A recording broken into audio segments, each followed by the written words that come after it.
पौराणिक कथाओं के अनुसार भगवान शिव के 12 ज्योतिर्लिंग उन स्थानों पर स्थापित हैं जहां भगवान शिव स्वयं प्रकट हुए थे।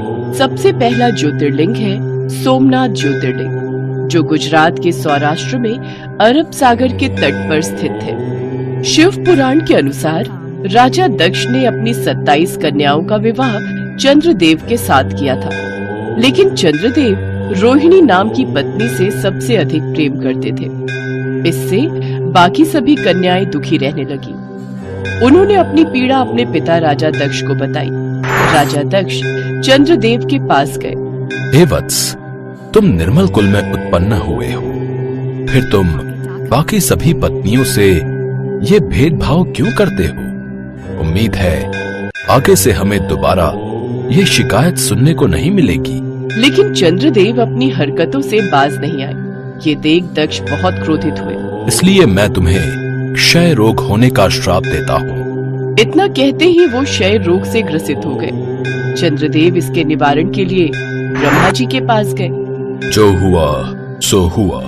आप प्रभास नाम क्षेत्र में जाएं और मृत्युंजय का जाप करते हुए भगवान शिव के शिवलिंग की स्थापना करते हुए उनकी हमेशा पूजा करें। चंद्रदेव ने ऐसा ही किया।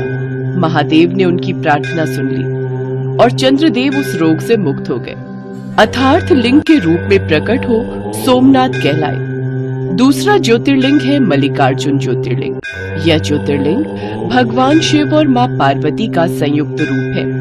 एक बार महादेव, मुझे लगता है अब हमें अपने दोनों पुत्रों का विवाह कर देना चाहिए। देवी, मेरे पास इसका एक उपाय है। महादेव ने दोनों पुत्रों को सृष्टि का चक्र लगाने के लिए कहा। कार्तिक मोर पर बैठकर चले गए, जबकि गणेश जी महादेव और माँ पार्वती के चक्कर लगाने लगे। मेरा संसार तो आप दोनों ही हो, इसलिए मैं आपके चक्कर लगा रहा हूँ। ये सुनकर महादेव और माँ पार्वती बहुत खुश हुए और उन्होंने गणेश की शादी विश्वरूपम की दोनों बेटियों रिद्धि और सिद्धि, दो बहनों से करवा दी। लेकिन कार्तिकेय जब वापस लौटे तो उन्हें ये जानकर बहुत बुरा लगा। अब से मैं कभी भी विवाह नहीं करूंगा, आजीवन बिन ब्याह के ही रहूंगा। ये कहकर कार्तिकेय नाराज होकर क्रोच पर्वत चले गए। तब माता पार्वती और भगवान शिव पुत्र को देखने स्वयं क्रोच पर्वत पर गए। तब भगवान शिव ज्योति रूप धारण कर वहीं विराजमान हो गए ताकि पुत्र दर्शन हो सके। तीसरा ज्योतिर्लिंग है महाकालेश्वर ज्योतिर्लिंग, जो मध्य प्रदेश के उज्जैन में स्थित है। मान्यता है कि उज्जैन में चंद्रसेन नामक शिव भक्त राजा था। एक बार श्रीकर नामक एक 5 वर्ष के बालक ने राजा को शिवलिंग की पूजा करते देखा, तो घर आते समय वह एक पत्थर का टुकड़ा घर ले आया और उसी को शिवलिंग मानकर उसकी पूजा करने लगा। यह देखकर उस बालक की माता ने पत्थर उठाकर घर से बाहर फेंक दिया और बालक को घर के अंदर ले जाने लगी। तो बालक चीख पुकार करने लगा और भगवान शिव शंकर को मदद के लिए पुकारने लगा। शिव, मेरी मदद करो शिव। ये कहते हुए वो वहीं बेहोश हो गया। जब बालक होश में आया तो उसने देखा कि सामने सोने के दरवाजों वाला विशाल मंदिर है। जब बालक की माता ने ये सब देखा तो बालक को उठाकर गले से लगा लिया। मुझे माफ कर दे पुत्र। तब से यही ज्योतिर्लिंग महाकालेश्वर ज्योतिर्लिंग के रूप में पूजा जाता है। चौथा ज्योतिर्लिंग ओंकारेश्वर ज्योतिर्लिंग है, जो मध्य प्रदेश की मोक्षदायिनी कही जाने वाली नर्मदा नदी के तट पर बसा है। एक बार की बात है, देव ऋषि नारद मुनि शिव की भक्ति करने विंध्य पर्वत पर गए। तभी गिरिराज विंध्य ने उनका स्वागत किया और बोले, हे देवश्री नारद, मेरे यहाँ किसी चीज की कमी नहीं है, मेरे पास सब कुछ है। हे विंध्य, तुम्हारे यहाँ भले ही सब कुछ है, लेकिन मेरु पर्वत तुमसे बहुत ऊंचा है। उसके शिखर देवलोक तक जा पहुँचे हैं। ये कहकर वो वहाँ से चले गए। फिर विंध्य ने भगवान शिव की कठोर तपस्या करने का फैसला किया। कहो विंध्य, तुम्हारी क्या इच्छा है? हे महादेव, आप यहाँ स्थिर रूप में निवास करें। ये सुनकर महादेव बहुत प्रसन्न हुए और फिर वहाँ ओंकारेश्वर ज्योतिर्लिंग स्थापित हो गया। भगवान शिव का 5वां ज्योतिर्लिंग केदारनाथ ज्योतिर्लिंग है, जो कि उत्तराखंड में हिमालय के केदार नाम की चोटी पर स्थित है। कहा जाता है कि भगवान विष्णु के नर और नारायण नाम के 2 अवतार हुए थे। वे दोनों पार्थिव शिवलिंग बनाकर भोलेनाथ की तपस्या करने लगे। ओम नमः शिवाय। उनकी पूजा से प्रसन्न होकर महादेव उनके समक्ष आए। मैं तुम दोनों की पूजा से अत्यंत प्रसन्न हूँ। मांगो, तुम्हें क्या चाहिए? अगर आप हमारी पूजा से प्रसन्न हैं, तो फिर आइए और इस शिवलिंग में विराजमान हो जाइए। ये सुनकर महादेव मुस्कुराए। फिर वो वहीं उस केदारनाथ ज्योतिर्लिंग में विराजमान हो गए। भगवान शिव का छठा ज्योतिर्लिंग भीमा शंकर ज्योतिर्लिंग है। यह ज्योतिर्लिंग डाकिनी नामक स्थान में स्थित है। पौराणिक समय में एक महाप्रकर्मी राक्षस भीम हुआ करता था। वह राक्षस कुंभकर्ण और कर्कटी का पुत्र था। उसने अपनी माँ से गुफा में रहने का कारण पूछा। तब कर्कटी ने कहा, पुत्र, लंकापति रावण के छोटे भाई कुंभकर्ण तुम्हारे पिता थे। श्री राम और उनकी सेना ने उनका वध कर डाला। तुम चिंता मत करो माता, मैं अपने पिता की मृत्यु का बदला अवश्य लूंगा। फिर उसने शिव भक्त राजा सुधीक्षण को भी परास्त कर दिया और उनका राज्य हड़प लिया। साथ ही राजा को बंदी बनाकर कारावास में डाल दिया। लेकिन राजा कारावास में भी मिट्टी का शिवलिंग बनाकर शिव जी की पूजा करने लगे। लेकिन किसी ने भीम से कह दिया, राजा आपके नाश के लिए शिव की पूजा कर रहे हैं। क्या मेरा विनाश? मैं अभी उसका वध कर दूंगा। भीम गुस्से में राजा के पास गया और तलवार शिवलिंग पर चलाने लगा। तभी वहाँ महादेव प्रकट हुए और उन्होंने उसका खात्मा कर दिया। फिर महादेव से राजा सुदीक्षण ने प्रार्थना की कि वो लोगों के कल्याण के लिए अब से यहीं बस जाएं। तब से महादेव भीमा शंकर ज्योतिर्लिंग के नाम से वहीं विराजमान हो गए। भगवान शिव का 7वां ज्योतिर्लिंग विश्वनाथ ज्योतिर्लिंग है, जो उत्तर प्रदेश के वाराणसी में स्थित है।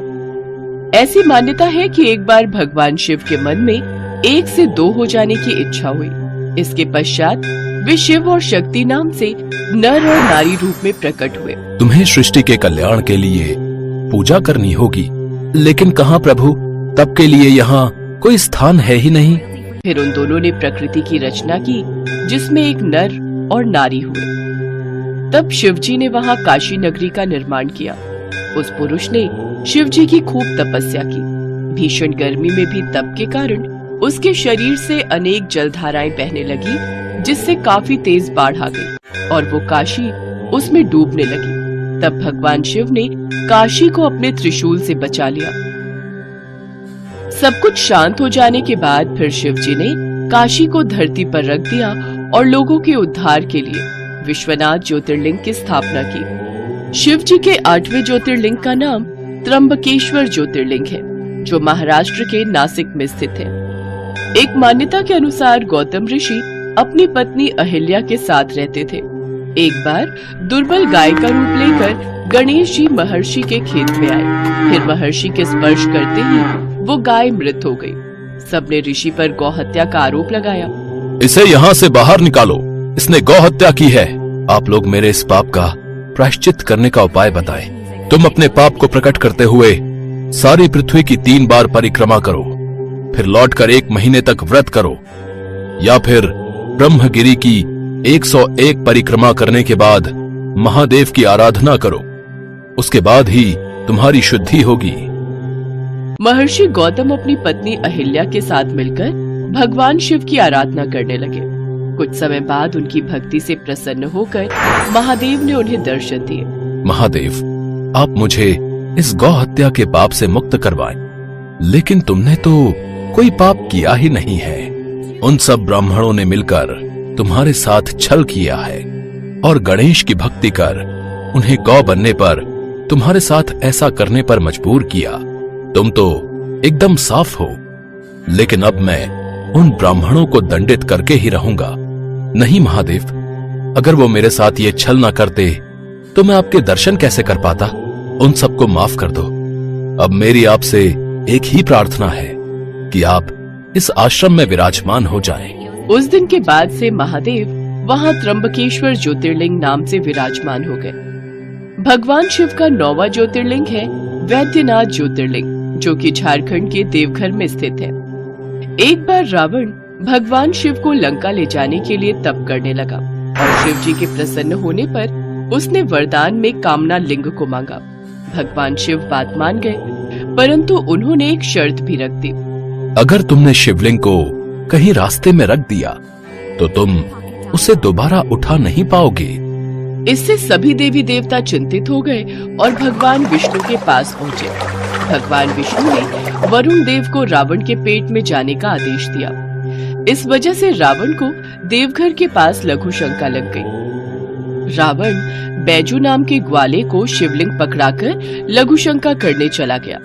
बैजू रूप में भगवान विष्णु ने मौके का फायदा उठाते हुए शिवलिंग वहीं रख दिया और वह शिवलिंग वहीं स्थापित हो गया और तभी से इस स्थान का नाम वैद्यनाथ ज्योतिर्लिंग पड़ गया। शिव जी का 10वां ज्योतिर्लिंग नागेश्वर ज्योतिर्लिंग है, जो गुजरात के द्वारका पर स्थित है। ऐसी मान्यता है कि सुप्रिय नाम का एक वैश्य था जो हमेशा भगवान शिव की आराधना में लगा रहता था, लेकिन दारुक नाम के राक्षस को ये पसंद नहीं था। ओम नमः शिवाय, ओम नमः शिवाय। और वो उसका वध करने कारावास में गया, लेकिन उसकी रक्षा के लिए स्वयं भगवान शंकर कारागार में ज्योतिर्लिंग के रूप में प्रकट हो गए और दारुक को मार गिराया। तब से ही इस ज्योतिर्लिंग का नाम नागेश्वर रखा गया। भगवान शिव का 11वां ज्योतिर्लिंग है रामेश्वरम ज्योतिर्लिंग। यह तमिलनाडु के रामनाथपुरम जिले में स्थित है। इसी स्थान पर भगवान राम ने राम सेतु का निर्माण करने से पहले शिव की आराधना के लिए समुद्र किनारे अपने हाथों से रेत के शिवलिंग का निर्माण किया था। ओम नमः शिवाय, ओम नमः शिवाय। तुम्हारी भक्ति भाव से हम बेहद प्रसन्न हैं, इसलिए तुम्हारे द्वारा बनाया गया रेत का ये शिवलिंग श्री रामेश्वरम ज्योतिर्लिंग के नाम से जाना जाएगा। भगवान शिव जी का 12वां ज्योतिर्लिंग कृष्णेश्वर ज्योतिर्लिंग महाराष्ट्र के दौलताबाद के पास स्थित है। कथाओं के अनुसार सुधर्मा नाम का एक ब्राह्मण अपनी पत्नी सुदेहा के साथ रहता था। उन दोनों के बीच बहुत प्रेम था, लेकिन सुदेहा कभी मां नहीं बन सकती थी। इसलिए उसने अपने पति से कहा, आप मेरी छोटी बहन खुशमा से दूसरा विवाह कर लीजिए। उसके द्वारा हमें एक पुत्र की प्राप्ति हो जाएगी और हमारा वंश आगे बढ़ेगा। ब्राह्मण ने बिल्कुल वैसा ही किया। खुशमा भगवान शिव की बड़ी भक्त थी। कुछ समय बाद खुशमा ने एक बेटे को जन्म दिया। कुछ समय बाद अब सुदेहा के मन में ईर्ष्या की भावना जागने लगी। इसने मेरा पति छीन लिया, ऊपर से पुत्र भी प्राप्त हो गया। यही सोचते हुए उसने उस बेटे को मार डाला और उसका शव उसी नदी में डाला जहां खुशमा प्रतिदिन शिवलिंग बनाकर उनकी पूजा करके नदी में प्रवाहित करती थी। अगली सुबह सारे घर में कोहराम मच गया, लेकिन खुशमा भक्ति में लीन रही। जैसे ही पूजा खत्म करके उसने शिवलिंग नदी में प्रवाहित किए, तभी उसका बेटा सही सलामत जीवित बाहर आ गया। साथ ही महादेव भी वहां प्रकट हुए और खुशमा से वर मांगने को कहा। प्रभु, आप मेरी बहन को क्षमा करें और लोक कल्याण के लिए इस स्थान पर सदा के लिए निवास करें। तथास्तु। उस दिन के बाद से कृष्णेश्वर ज्योतिर्लिंग में शिव सदा के लिए विराजमान हो गए।